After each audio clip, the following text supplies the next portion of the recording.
Berjumpa lagi dengan Albarak. Kita lanjutkan cerita Budak Bayangan. Jangan lupa share, like, komen, dan subscribe. Budak Bayangan bab 2211, Pemegang Kekuasaan. Angin dingin bertiup melintasi hamparan Godgrave yang gerah, membuat para prajurit menggigil. Saat Ki Song menatap anvil dengan senyum tipis, pasukan yang mati itu bergerak. Sebuah celah besar terbuka di dinding mereka yang sunyi saat banyak boneka bergerak, membuka jalan langsung ke formasi pertempuran pasukan Song. Akan tetapi, jalan itu tidak terbuka lama. Sesaat kemudian, udara bergetar, dan terbelah saat retakan vertikal membelah dunia. Kemudian, retakan itu meluas, dan untuk pertama kalinya dalam ribuan tahun, salju turun di permukaan tulang kuno yang panas. Saat gerbang mimpi terbuka, badai salju yang mengamuk terlihat di celahnya yang menjulang tinggi. Istana hitam yang megah dapat terlihat samar-samar di tengah salju yang mengepul, begitu pula gunung tempat ia berdiri. Awan salju yang keluar dari gerbang mimpi langsung mencair, air mendidih dan menguap menjadi kabut yang membakar yang mengaburkan barisan depan prajurit Song. Anvil mengamati pemandangan itu dengan tenang. Aneh, bagaimana kau bisa menambatkan gerbang mimpi di alam yang sama tempatnya berada? Ki Song mengangkat bahu dengan anggun. Itu adalah komponen taman malam. Kenapa? Kamu tidak tahu? Ada nada mengejek yang halus dalam suaranya, tetapi dia tidak bereaksi. The Night Garden? Ya, masuk akal. Dewa badai adalah dewa pemandu dan pengembara, dan kapal itu dibuat untuk mengarungi kegelapan lautnya. Pandangannya beralih dari celah menjulang di dunia nyata ke Ki Song. Apakah itu alasan mengapa kau memberi makan House of Night pada kekejian itu? Dia terdiam memikirkan jawabannya, lalu terkekeh. Kuharap kau akan menunjukkan sedikit rasa gentar, kawan lama.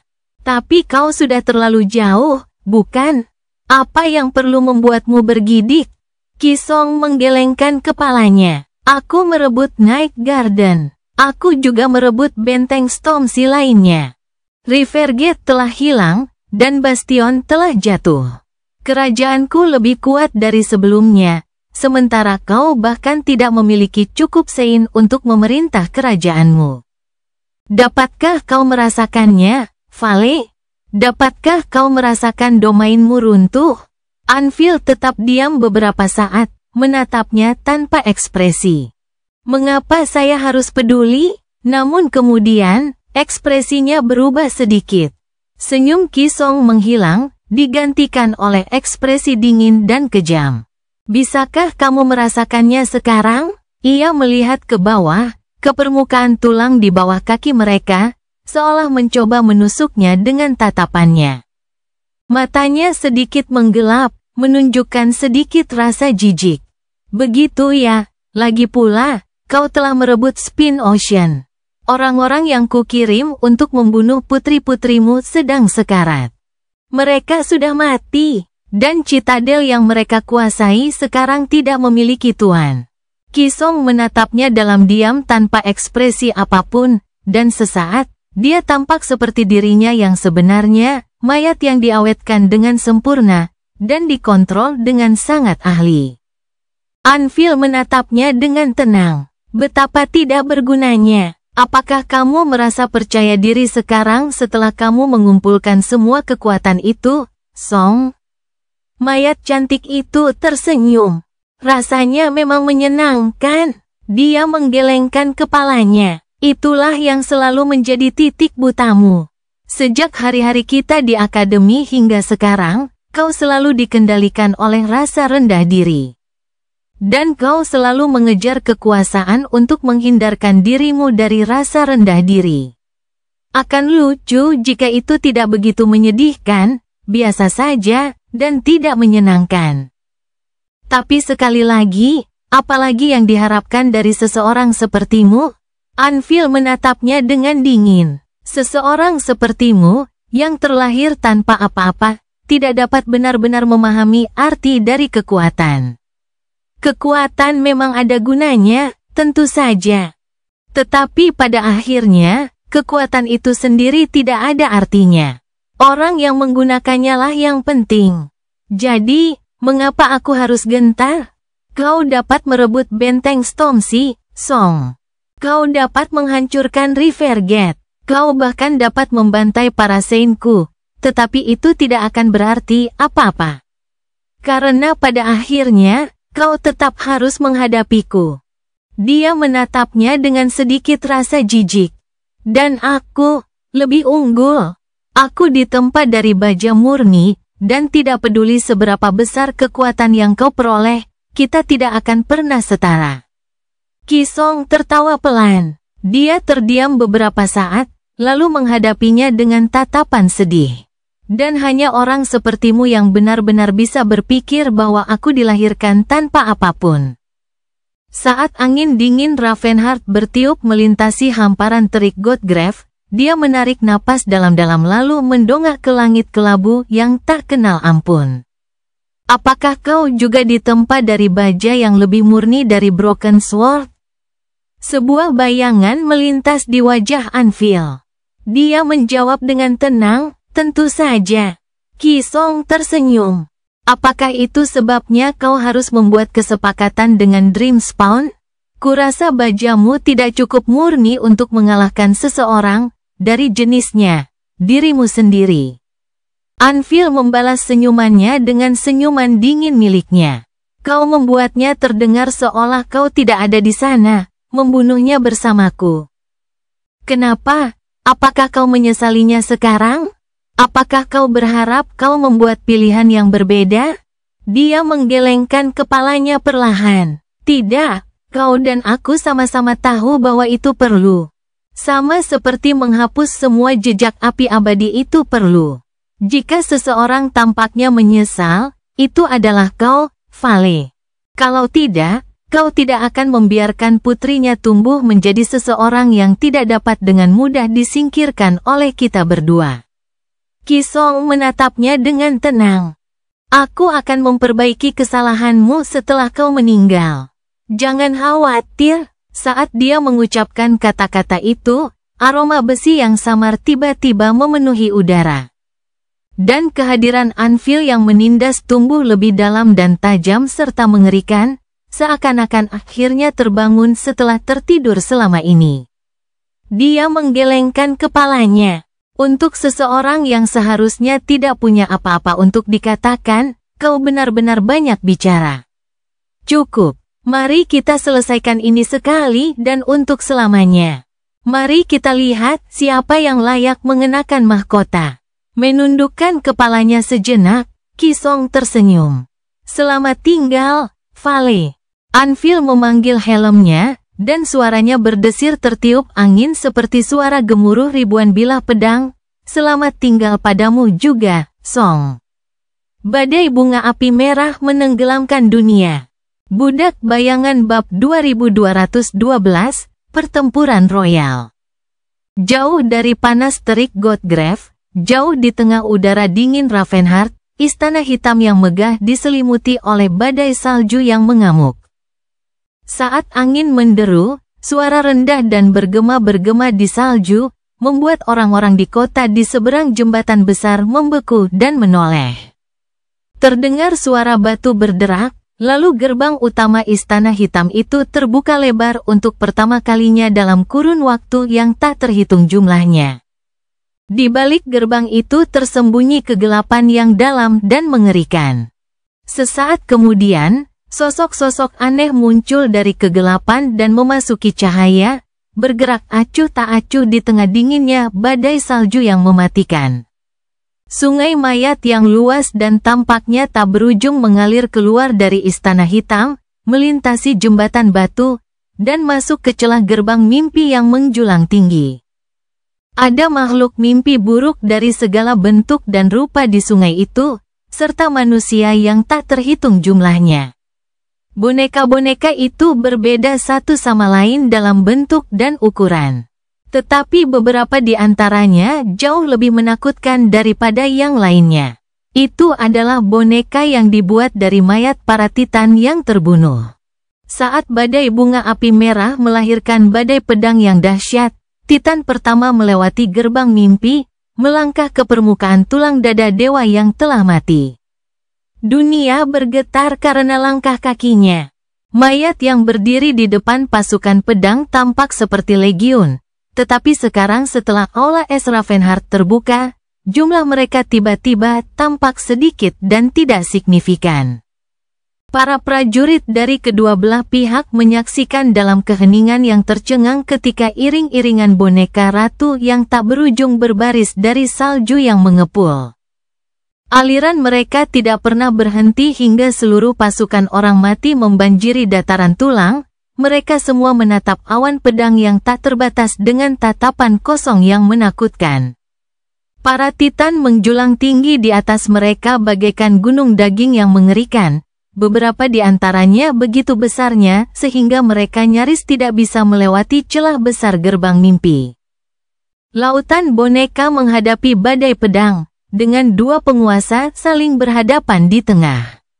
Saat itulah para prajurit dari dua pasukan besar akhirnya menyadari apa artinya, dan apa yang akan terjadi. Kedua dewa manusia akan saling bertarung dan bertarung hingga salah satu di antara mereka mati. Beberapa prajurit menggigil karena lega, menyadari bahwa mereka tidak akan memasuki pertempuran hari ini. Yang lain hanya menatap pemandangan menakjubkan itu dengan takjub. Lebih banyak lagi yang ketakutan, mengetahui bahwa manusia seperti mereka tidak layak melihat dewa bertarung. Pertempuran transenden telah mengancam akan merenggut nyawa mereka sebagai kerusakan tambahan. Malapetaka macam apa yang akan terjadi saat Supremes bertarung? Di suatu tempat dalam formasi pertempuran pasukan Song, Revel dan Moonveil tiba-tiba muncul dari udara tipis. Dibawa ke Godgrave oleh salah satu orang suci Song setelah kembali ke dunia nyata dari kegelapan Spin Ocean. Keduanya berlumuran darah dan babak belur, terutama Revel, tubuhnya yang hancur penuh dengan luka yang tak terhitung jumlahnya. Saat seseorang berlari memanggil para penyembuh, dia berlutut dan mendongak dengan wajah pucat. Matanya terbelalak, mayat keempat orang suci pedang yang mereka bawa bergerak, bangkit dari tanah untuk bergabung dengan pasukan orang mati. Di seberang lautan boneka dan badai pedang, dalam formasi pasukan pedang, Summer Night muncul dengan cara yang sama. Tubuhnya dalam kondisi yang lebih baik daripada putri-putri ratu, tetapi tatapannya suram dan gelap, tanpa kilau seperti biasanya.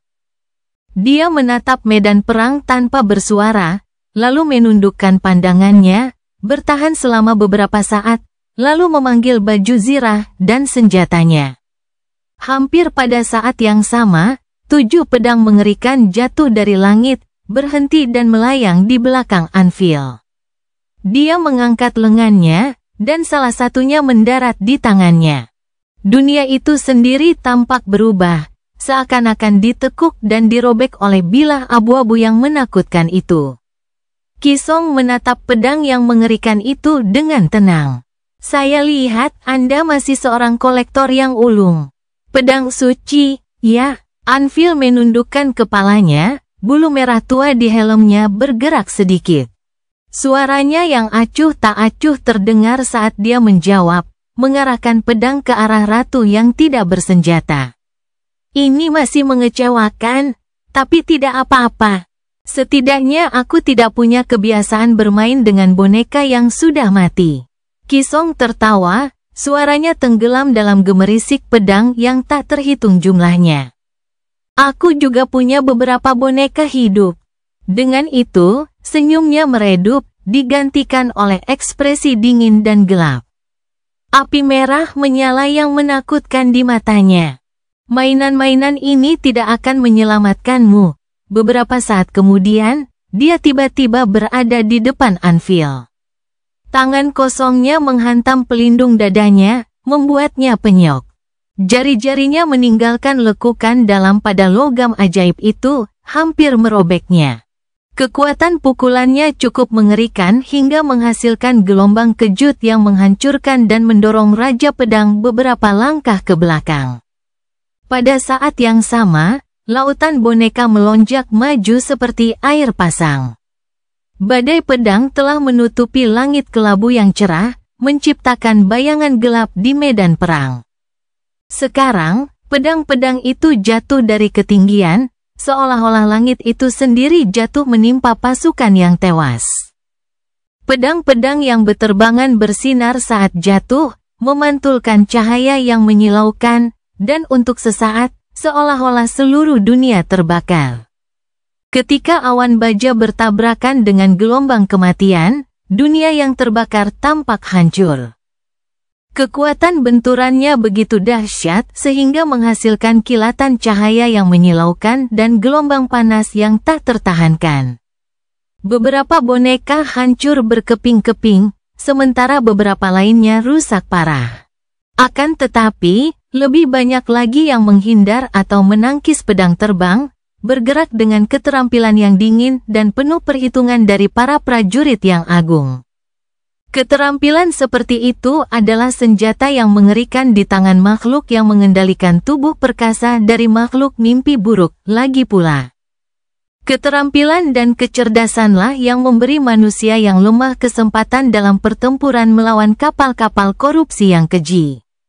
Dan yang lebih mengerikan lagi, faktanya adalah daging banyak boneka yang terpotong oleh pedang akan memperbaiki dirinya sendiri, menghapus sebagian besar kerusakannya. Lagi pula, mereka bukanlah makhluk hidup.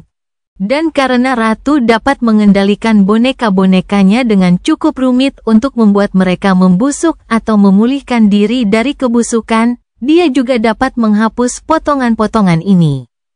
Saat panas, cahaya, dan gelombang kejut yang melemah mencapai kedua pasukan, para prajurit mundur, ngeri oleh tabrakan dahsyat itu. Tengkorak raksasa itu hanya bisa menyaksikan dalam diam. Setelah menyaksikan pertempuran yang jauh lebih mengerikan. Budak Bayangan bab 2213, 100.000 kematian. Para prajurit menyaksikan pertempuran antara para penguasa dalam keheningan yang tercengang dan terengah-engah. Bagi mereka, pertempuran itu tampak seperti kiamat.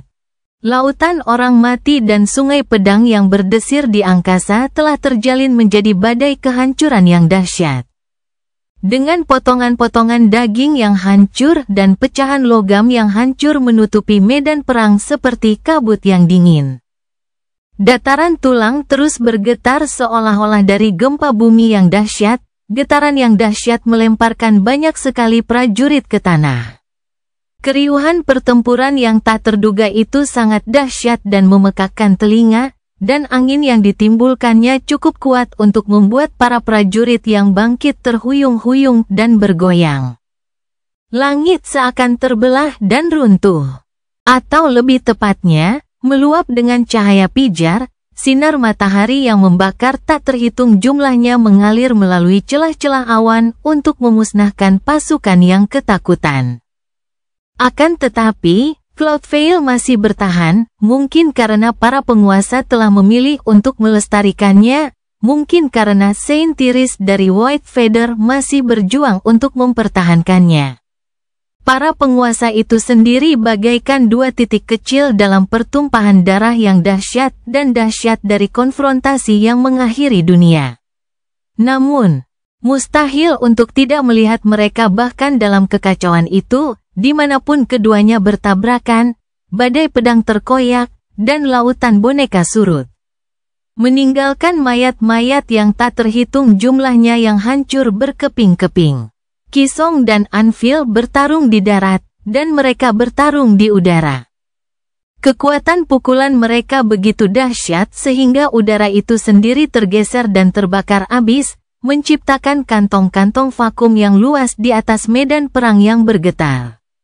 Angin bertiup kencang untuk mengisi kekosongan itu, menyebabkan badai dan angin puyuh yang dahsyat bergerak melintasi permukaan tulang kuno itu. Dan gemuruh guntur yang memekakkan telinga menggelegar di atasnya.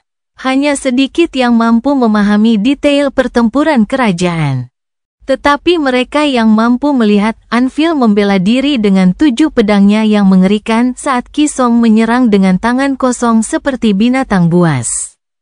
Gerakannya begitu cepat sehingga seolah-olah dia menghilang begitu saja dari satu tempat dan muncul di tempat lain, terkadang di dekatnya, terkadang ratusan meter jauhnya. Sang raja bagaikan patung baja hitam, jubahnya berkibar-kibar dan bulu helmnya membingkainya dengan sapuan warna merah terang. Sang ratu bagaikan dewi darah yang cantik, gaunnya yang anggun mengalir seperti aliran merah terang di bawah bayangan yang dibentuk oleh segudang pedang yang beterbangan. 2 sayap besar merobek kulit porselen punggungnya, terbuka lebar saat tetesan darah merah jatuh dari bulu-bulu hitamnya. Armor Anvil bengkok dan beriak saat kuku Qi Song mendorong dan memotong logam mistis itu. Namun, armor itu memperbaiki dirinya sendiri secepat kerusakannya, tetap tak bernoda dan murni, setidaknya untuk saat ini, sang ratu belum mampu membuat sang raja berdarah. Itulah sebabnya dia masih hidup, mungkin, mengingat bahwa kemampuan dormannya memungkinkan Qi Song memperparah luka apapun. Kemampuan itu lambat, tetapi mematikan saat dia menjadi sleeper. Sekarang setelah dia menjadi supreme, goresan terkecil yang diterima di hadapannya bisa jadi berarti kematian seketika. Itulah sebabnya Anvil memilih teknik pedang yang mantap dan metodis. Berkonsentrasi pada pertahanan sambil memanipulasi logam yang tidak bisa dihancurkan dari baju zirah beratnya yang disihir untuk mempertahankan integritasnya yang sempurna. Akan tetapi, meskipun ia sebagian besar membela diri terhadap serangan ratu, masing-masing dari mereka tampaknya cukup merusak hingga dapat menghapus seluruh pemukiman dari peta, bukan itu saja yang dilakukan. 6 pedangnya yang mengerikan bergerak di sekelilingnya, menciptakan bola logam yang berdesil. Pedang ke-7, yang paling menakutkan dari semuanya, berada kokoh di tangannya. Pedang terkutuk itu menangkis dan menangkis serangan Qi Song, melesat maju dari waktu ke waktu untuk menusuk dagingnya. Sang ratu tampak waspada terhadap pedang terkutuk itu. Namun, dia tidak berusaha terlalu keras untuk menghindari sentuhannya. Berkali-kali, pedang Anvil menebasnya. Pedang yang kejam itu mencabik Qi Song dengan ganas, menimbulkan luka yang mengerikan. Atau lebih tepatnya, seharusnya begitu. Anehnya, tidak ada luka yang tertinggal di tubuh ratu ketika pedang itu mundur setelah memberikan pukulan yang mematikan.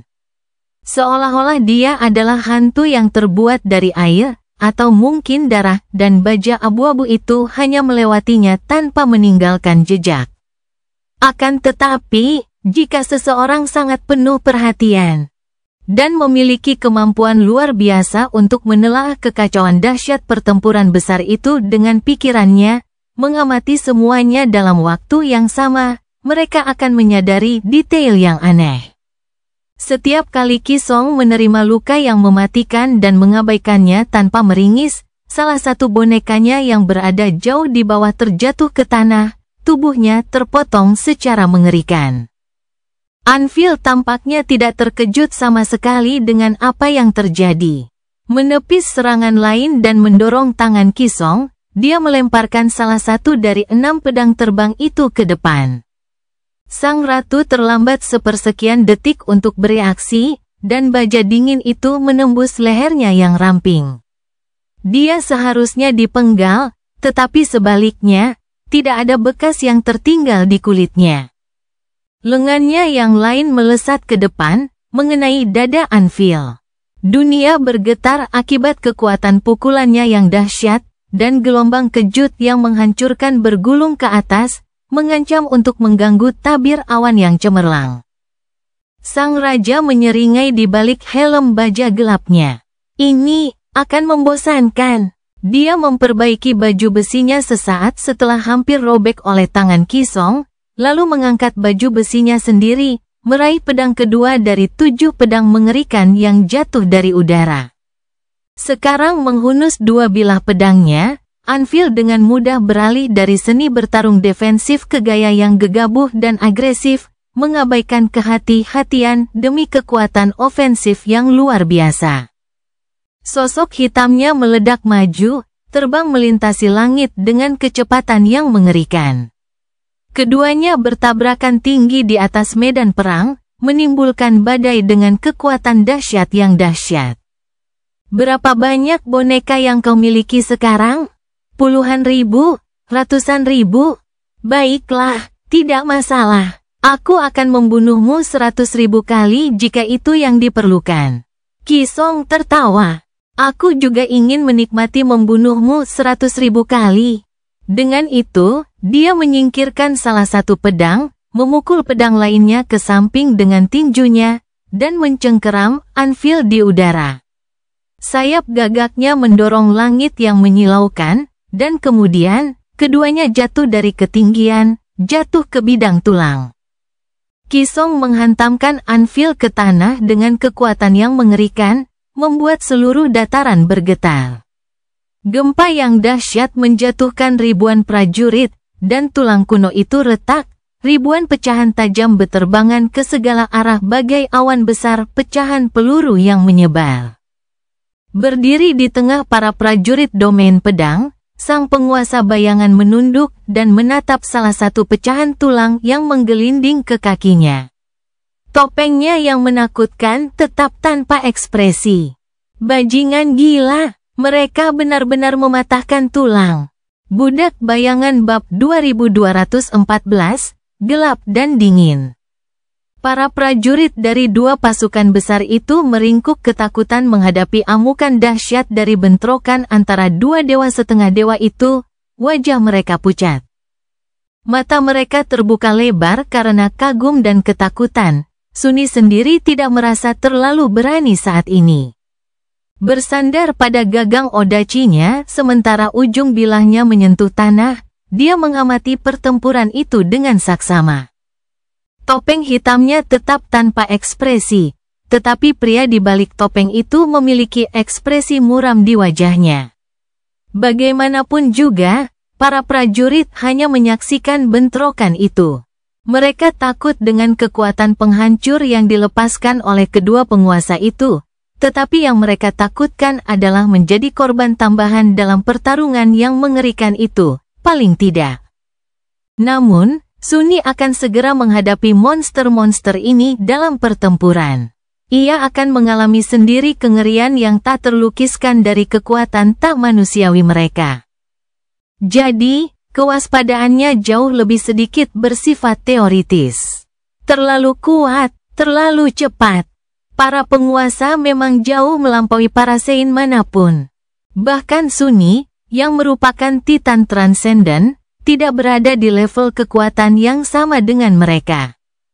Ia berjuang keras mengikuti gerakan mereka dengan matanya, dan salah satu dari sekian banyak pukulan mengerikan yang mereka berikan satu sama lain akan membuat tubuhnya hancur dan hancur. Kekuasaan mereka sungguh tirani. Akan tetapi, hal itu sendiri tidak terlalu buruk. Dia telah menghadapi dan membunuh banyak makhluk mimpi buruk besar, bagaimanapun juga. Sampai pada titik di mana melawan mereka tidak lagi terasa seperti bagian dari legenda yang gelap dan mengerikan. Banyak dari mereka yang lebih cepat dan lebih kuat daripada Kisong dan Anvil, mampu merobohkan gunung dan membentuk kembali lanskap dengan pukulan mereka. Meskipun begitu, mereka tetap mati di bawah pedangnya. Meski begitu, ada sisi lain dari pertempuran antara para penguasa, yang hanya sedikit orang yang bisa memahaminya. Suni pun tak dapat menyadarinya, tetapi dia tahu itu terjadi di luar sana, dalam badai dahsyat gemerisik pedang, membentuk kembali realitas itu sendiri. Sama seperti raja dan ratu terlibat dalam pertarungan fisik, kehendak mereka juga saling bertarung. Mungkin baju besi Anvil yang sangat kuat itu tetap utuh karena ia menginginkannya. Karena tangan kosong Kisong dapat membengkokkan dan menghancurkan baju besi itu karena ia menginginkannya. Lautan boneka dan badai pedang hanyalah perpanjangan dari tubuh fana mereka. Itu semua adalah ekspresi dari kekuatan mengerikan mereka. Setiap kali pedang terbang menusuk boneka yang sudah mati, dan setiap kali tangan yang sudah mati mencengkeram baja dingin dari pedang terbang, kedua keinginan itu pun saling beradu. Ia tidak cukup berpengetahuan tentang kehendak, tetapi ia yakin bahwa para penguasa menggunakannya dengan keterampilan yang sama seperti mereka menggunakan senjata apapun. Dan seperti senjata, kehendak adalah alat yang mematikan di tangan mereka. Mungkin pertarungan sesungguhnya terjadi di alam konseptual itu, tak terlihat oleh siapapun kecuali kedua supremes itu sendiri. Ada tingkat lain dalam pertikaian mereka juga, yang membuat kepala Sunni pusing.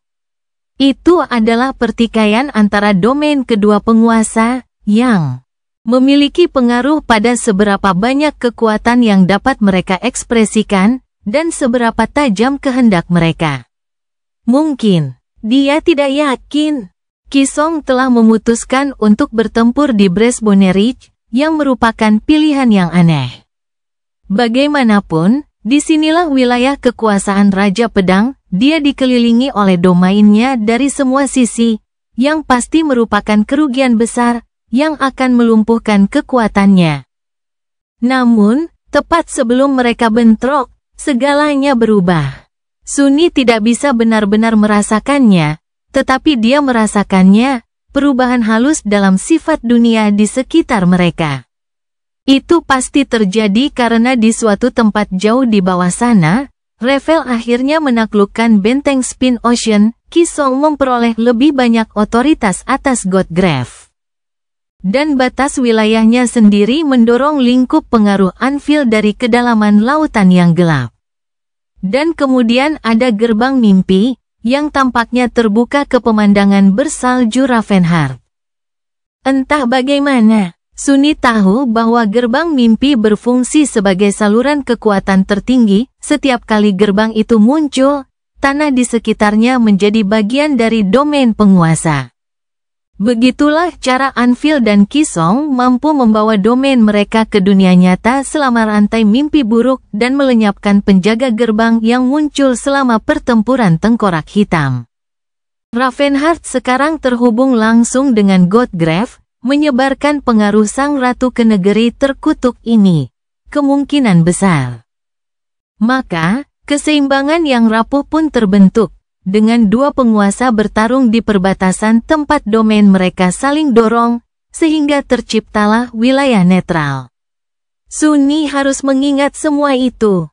Ia harus berjaga-jaga, dan menunggu, dan ketika kedua penguasa itu kehabisan kekuatan mereka, ia harus ikut campur dan menghadapi sendiri kekuatan mereka yang mengerikan dan tirani.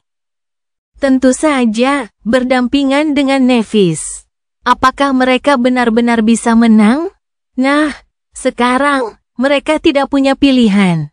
Karena mereka sudah membuatnya. Dia memejamkan mata sejenak, merasakan beratnya pilihan itu menekannya seperti beban yang menghancurkan. Untuk sesaat, Sunni membiarkan dirinya menjadi lemah dan tidak yakin. Dia merasa mual. Dia merasa jijik dengan dirinya sendiri. Aku adalah orang yang paling munafik di dunia, bukan? Dua dunia, bahkan. Itu karena saat Nephis telah memilih jalan yang tidak bisa kembali. Tidak memberi pilihan lain bagi dirinya selain mengalahkan para penguasa dan menjadi salah satu dari mereka sendiri. Dia telah membuat pilihan bagi manusia biasa yang tak terhitung jumlahnya yang tinggal di domain pedang dan domain lagu juga. Dan Sunni adalah kaki tangannya yang bersedia. Jika mereka gagal, jutaan orang akan mati. Membuka matanya, Sunni menatap pembantaian tak terduga dari pertempuran besar di depannya. Skala hal itu membuatnya terhuyung. Kalau begitu, aku tidak mungkin gagal. Aku tidak bisa. Dia menggertakkan giginya. Seperti biasa, Weversmas tidak menunjukkan emosi. Akan tetapi, bayang-bayang di seluruh pasukan pedang tiba-tiba tumbuh lebih dalam dan lebih dingin.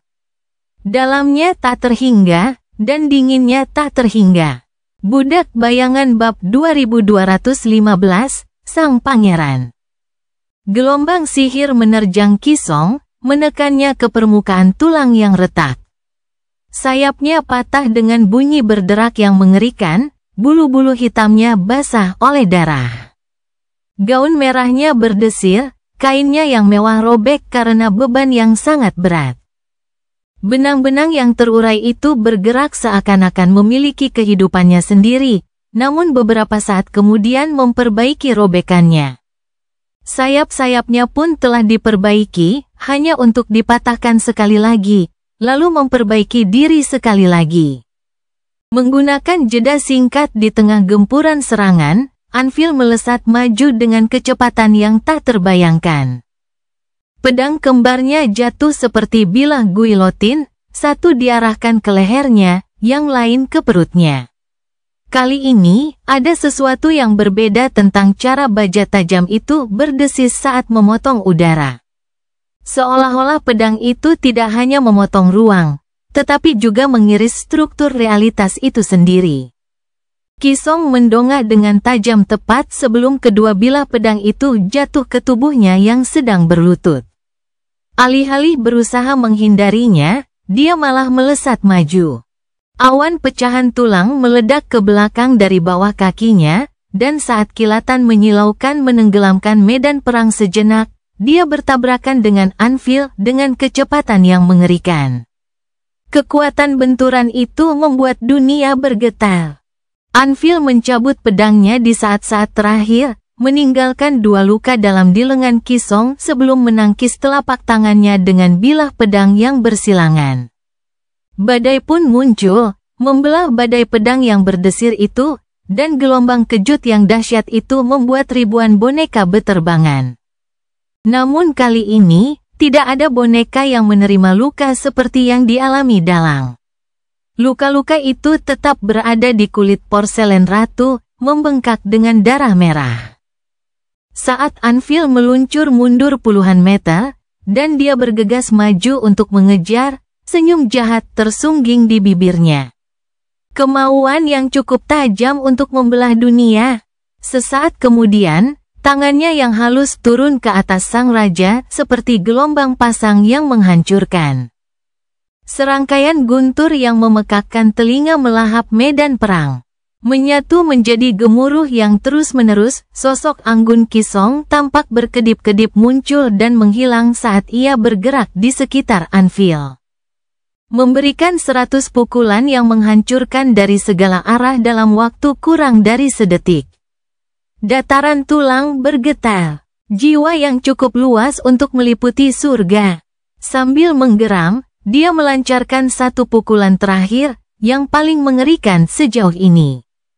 5 pedang Anvil berhasil ditepis, dan dia menangkis telapak tangannya yang lembut dengan 2 bilah terakhir. Dampaknya begitu mengerikan hingga ledakan dahsyat muncul dari titik di mana kulitnya menyentuh baja dingin, membasahi dunia dengan cahaya dan api.